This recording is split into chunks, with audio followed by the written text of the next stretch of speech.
வணக்கம். சற்று முன் கிடைக்கப்பெற்ற ஒரு மிக மிக முக்கியமான செய்தி ஒன்று வெளியாகி உள்ளது. அதிமுக பன்னீர்செல்வம் தலைமை கைமாறப் போவதாகவும் எடப்பாடி பழனிசாமி அவர்களை அதிமுகவில் இருந்து நீக்க உள்ளதாகவும் தற்பொழுது செய்திகள் வெளியாகி உள்ளது. எடப்பாடி பழனிசாமி அவர்கள் தொடர் தோல்வி மட்டுமல்ல, முன்னாள் அமைச்சர்கள் கைது செய்யக்கூடிய வகையில் அமலாக்கத்துறை அதிகாரிகளும் லஞ்ச ஒழிப்புத்துறை அதிகாரிகளும் அடுத்த கட்டத்திற்கு முன்னாள் அமைச்சர்களை சிக்க வைக்கக்கூடிய வகையில் செயல்படக்கூடியதாக தகவல்கள் கிடைக்கப்பெற்று இருக்கிறது.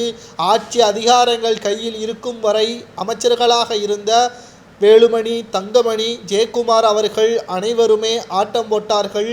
ஆனால் தற்பொழுது எடப்பாடி பழனிசாமி அவர்களே நடுநடுங்க வைக்கும் வகையில்தான் கடந்த 11 தேர்தல்களில் 10 தேர்தல்களில் தோல்வி, ஒரு தேர்தலில் போட்டியிடவே மறுத்துவிட்டது அதிமுக. இந்த ஒரு சூழலில்தான் அதிமுகவின் தொண்டர்கள் எடப்பாடி பழனிசாமியை நன்றாக புரிந்து வைத்து விட்டார்கள். இனியும் எடப்பாடியை நம்பினால் நடுத்தெருவுதான். அதிமுகவின் சில தென் மாவட்ட எம்எல்ஏக்கள் பன்னீர்செல்வத்திற்கு ஆதரவுகளை தெரிவிக்க உள்ளதாகவும், இதனால் தங்களது எம்எல்ஏ பதவியே பறிபோனாலும் பரவாயில்லை என்பதற்கேற்ப அதிமுகவை மீட்டெடுக்கும் வரை இதுதான் நிலைமை என்றும், நடந்து முடிந்த மக்களவை தேர்தலை கூட சரி செய்து விடலாம், ஆனால் சட்டப்பேரவை தேர்தலை எதிர்கொள்வது நிச்சயம் கடினம். கூட்டணி இல்லாத அதிமுகவால் எதுவும் பண்ண முடியாது. தேமுதிகவை வைத்துக்கொண்டு சில இடங்களில் ஆதரவுகளை பெற முடியுமே தவிர வெற்றி வாய்ப்பை ஏற்படுத்த முடியாது.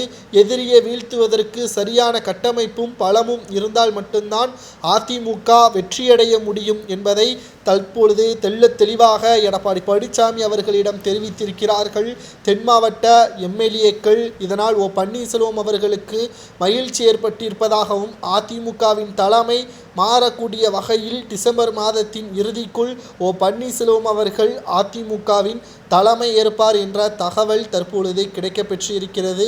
இதனால் அதிர்ச்சியில் அதிமுகவின் எம்எல்ஏக்கள் தற்பொழுது எடப்பாடி பழனிசாமி அவர்களிடம் தெரிவித்திருப்பதால் அதிர்ச்சியில் இருப்பதாக தகவல்கள் கிடைக்கப்பெற்று இருக்கிறது.